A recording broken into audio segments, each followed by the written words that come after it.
ibadah teh anu paling sulit mah menerima qada jeung qadar. Urang kaayaanana seperti kieu dedeg pangadeg urang, narima urang da ya Allah ya Rabb alhamdulillah diqodokeun jeung diqadarkeun ku Gusti seperti ieu. Alhamdulillah. Ketika orang usaha tapi kebenaran orang teu maju-maju geus aya qada jeung qadarna meureun urang usaha mah usaha tapi teu maju-maju tetep alhamdulillah ya Rabbi narima kana qada jeung qadar. Ketika orang tani kemudian tanina maju alhamdulillah bagus. Ketika tanina teu kaala geus aya ti qada jeung qadarna ieu nu hese ge. Ketika orang boga pamajikan nya jore nya galak narima qada jeung qadar alhamdulillah. Narima qada jeung qadar. Besokan joak atuh biasa mah.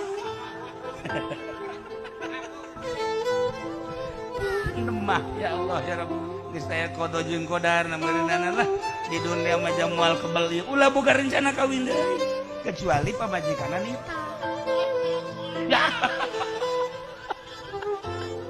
Kak ulah mangarasa beungeut sakieu ayana kondisi awak sakieu ayana besi kakak hayang nyandung mumpung di dunia jagagah kene mangga ulah manggeus bae pokona marido.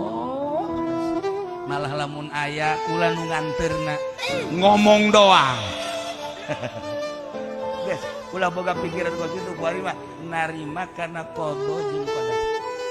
Kitu kene awewe ketika boga salaki, ideuleu salakina ieu salaki teh jeung batu jore amas.